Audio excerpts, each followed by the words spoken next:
Hey, what's going on, everyone? Welcome back. My name's Will and this is the With Me YouTube channel. If you're new here, before we get into today's video, if you guys could do me a massive favor, scroll down below, hit that like button and hit that subscribe button. It's totally free for you guys to subscribe, and what it does, it just lets you know whenever I'm posting some new content out there. But what it really does on my end is it helps me grow on the platform and please the whole YouTube algorithm. So if you like trucks, if you like these little automotive related content, you like the TRX, Corvette, Maserati, or if you just want to be supportive, go ahead, hit that like button and hit that subscribe button. My analytics show that over 95% of you guys that are watching my videos and are returning viewers aren't subscribed. So just go ahead, scroll down below, hit that button. It's really appreciated. Now with that sales pitch out of the way, we can get into today's video. So once again today, we're going to be talking about my 2021 Ram TRX. Believe it or not, I've had this thing almost for 3 years at this point and over 30,000 miles. So once I hit that 30,000 mile mark, it was time to bring it in for the 30,000 mile service, or whatever. It was time for an oil change and the full rundown and all of that, a full inspection of the vehicle. And I also had a new check engine light that I needed them to check out and clear or resolve before that warranty is up, since I'm right there at that end of warranty period. So yep, just figured I'd make a quick video for you guys today, just kind of highlighting ownership over these 30,000 miles, cost of service and all of that. And just if you're interested in a TRX, what to expect. And if you're buying a new one, which you don't really have much time to buy a new one at this point, but if you are, what to expect over the first 30,000 miles. So if you're new here, this is my TRX. It is a 2021 TRX, first year. I've had this vehicle since first week of January in 2021, so almost 3 years at this point, since we're in December of 2023 right now. It currently has 32,000 miles on it. Not a lot of mileage, compared to a lot of other ones out there, roughly 10,000 miles a year. Still on the stock tires, just changed them out for different wheels, but I've gone through about 6 oil changes on this vehicle since I bought it new. I was given the first 3 oil changes for free. So if you're buying, a TRX, a lot of times they give you the first 3 for free. But I've had all of my oil changes done at the dealership. And for reference, this is how much it costs for an oil change at the dealership. 160 bucks. So honestly, not all that expensive. I like to get them done at the dealership just because then I have full service records of everything done from the dealership, and if they were to mess up on anything, it's on them. You can do it yourself. I've always done my other oil changes myself, but with the TRX, figured might as well just let the dealer handle it. And to be honest with you, the dealership is literally like 2 miles away, so let them handle it. So like I said, since I had the first 3 oil changes for free, as far as oil changes have gone, price wise over the past 30,000 miles, I've only had to pay around 500 bucks. But if you didn't get any of those for free, you're probably looking around $1,000 for the first 30,000 miles with an oil change, full synthetic, Mopar oil filter, all that good stuff. So honestly, not all that bad. The cool thing about my dealership, and this might be at all Ram, Dodge dealerships, when you go to drop it off for service, the technician that's performing all the work actually films a little video of the inspection and all the work that's going on, so you can see it as it's in the process of getting done.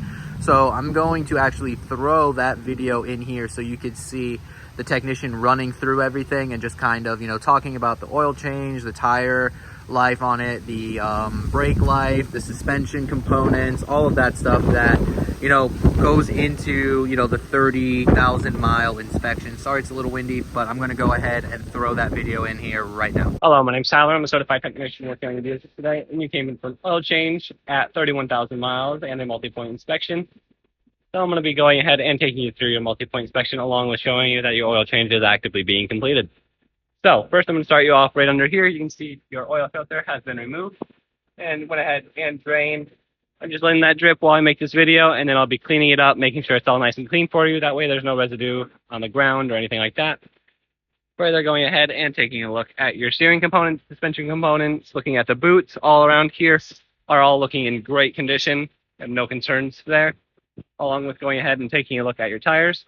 Now your tires do have some dry rotting, as you can see right here. That's the cracking. But looking at the actual tread depth, they are looking in good condition at about 830 seconds right there.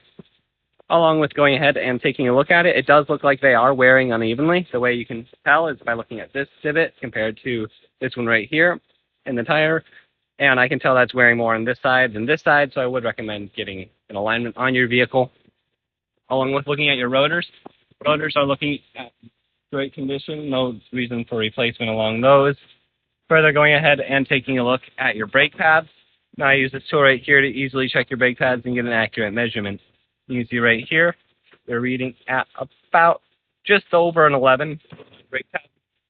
Now going under here, you can see went ahead and drained the oil out of your oil pan. It is a little oily still because I have not cleaned it off, but I will be cleaning that off, making sure it's nice and good for you.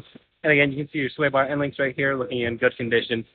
Now moving towards the back, you can see your transfer case. Along with that, taking a look at your drive shaft going to the rear of the vehicle to the differential.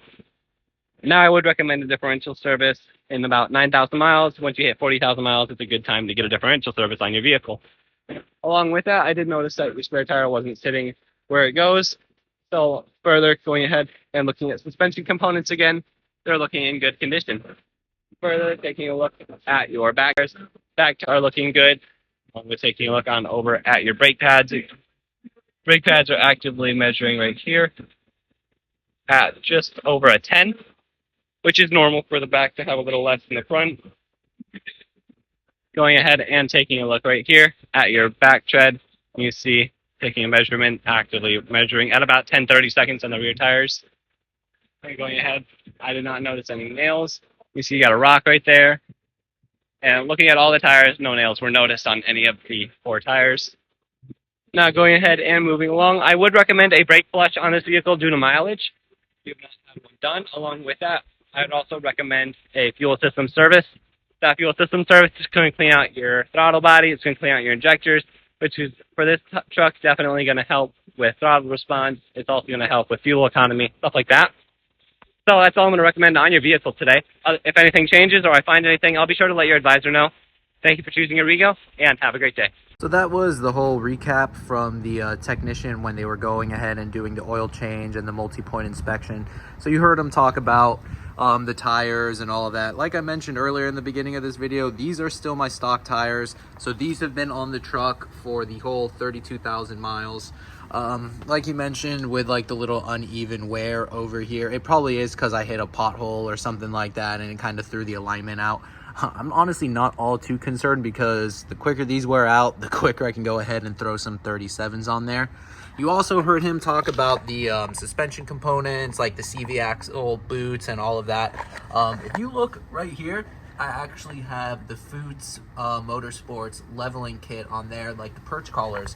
And if you go back and look at my video of when these were installed, I've had these on the truck for basically the entire time I've had the truck. Those went on there as soon as they were available. I believe that might even be from the first batch of collars that were made for the TRX. And I know a lot of people always comment and mention that the CV boots and all that always tear, pretty common on TRX, but I guess I've been super lucky because I've had no issues whatsoever after basically 3 years of use with that leveling kit on there. You also heard him talk about the brake rotors and all of that. So 30,000 miles, they're still holding up pretty well. So overall, honestly, over 30,000 miles, the truck's been, relatively solid in regards to wear and tear of components. I will be obviously needing to do an alignment and changing out the tires, but hopefully I'll just do that when I install the front control arms and get some 37s on there. So in that video, you also heard him mention that he recommends going ahead and doing a brake flush service as well as the fuel system service. I did go ahead and get both of those done. I figured, why not? It's there. If they're recommending it, might as well go ahead and do it. Keep the whole truck, very reliable. They did mention that doing the fuel servicing, cleaning out the throttle bodies and all of that I will get better throttle response. And to be honest with you, I really did feel a little bit of a better throttle response after getting the truck back from that service. It might be a placebo effect, but personally I did feel it helped. I've always ran 93 octane in this. I'm in Florida, so we really don't get 91 at a lot of places. It's always 93 for premium. So 99% of the time, or honestly maybe 100% of the time even, it's always had 93 octane in there. And even with that 93 octane, I did feel a little bit of a difference after that whole system service, the fuel system service, and then the brake flush. I didn't really feel all that much of a difference, but I went ahead and just got it done, you know, since I was there.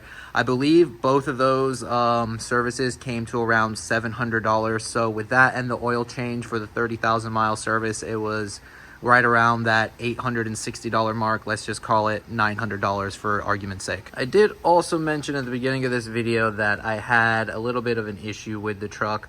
I had a engine light come on, or error message on the dash that was saying emergency braking system was disabled.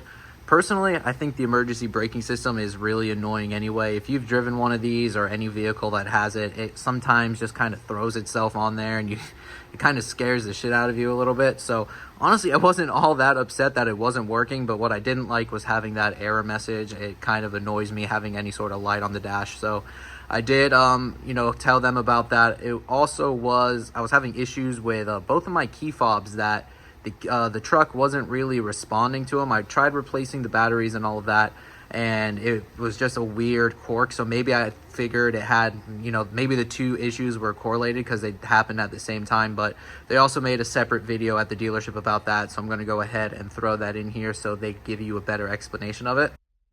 Hi, this is Ray with the Rego Chrysler Jeep and Dodge. We appreciate you bringing your vehicle in for service today. I've looked it over for your concern of the emergency braking system being disabled in the EVIC and for your key fobs not working. At this point in time, what I found was that your driver assistant module was off the network, and that was caused by a lack of power in the module. And I traced it down to find that the inline connector behind this panel had a pushed out terminal. I reseated the terminal and locked it in place. So the driver system module, which is mounted up underneath here, is now working properly. And then with your key fobs, at this moment in time, they're both working normally. You can see that everything's working on that one. And everything's working on that one at this point in time. I understand that you had a person unhook your battery and rehook it up. That reset the module and got those back working. Apparently there was a hang up or something with that module. I did some research in our Chrysler forums in our system, and I found two other people with the same issue, and they were able to get it corrected by resetting the modules, which is what you basically did when you had the battery disconnected. And as far as I understand, they haven't had any problems yet after doing that. So hopefully that'll continue to work for you at this time. But there's nothing more to really do for those since they are working at this point in time. Again, we appreciate you bringing your vehicle in for service. I hope you have a great day, and the service advisor will be in contact with you once your vehicle is ready. Thank you. So yeah, like you heard, they took care of it. It wasn't really all that big of a deal. It was just some sort of wiring or connection that wasn't 100% seated, and it took care of it, and the truck has been working fine ever since then. So, it's great having a warranty like that. Whenever there's like a little quirk or issue or anything with the truck, you just run it over there. They take care of it. I am really going to miss having the warranty on this truck, but hopefully and luckily I haven't had anything major. So over the next few years that I have this truck, hopefully I don't really run into any other major issues. Sorry for not really showing and highlighting the truck all too much. I've kind of been stationary in one area just due to the wind. I don't want you guys hearing a bunch of wind noise out there, but yeah, just a quick video today for you guys, just highlighting the past 30,000 miles with this truck. I am going to give you a sneak peek to what we're doing in the next video with this little clip right here. So as you can see, bushings, and here's the arms, got upper, the rears. So yeah, some really cool things coming for the TRX. As you saw there, some awesome billet parts that are going to be available to you guys pretty soon that I was lucky enough to kind of test fit and R&D for you guys out there. But hopefully you guys enjoyed this video. You've hopefully enjoyed the TRX for the past 30,000 miles, because I absolutely love this truck, And now that the warranty is going bye-bye, we can start making some crazy horsepower with this truck, because that's truthfully what I've been waiting for. It's time to reach that 1,000 horsepower mark. So yeah, guys, my name's Will. I hope you enjoyed the video. Like I begged you guys at the beginning of the video, please hit that like button, hit that subscribe button. We're growing on the platform. I love you guys, and I'll see you guys in the next one. Later, everybody.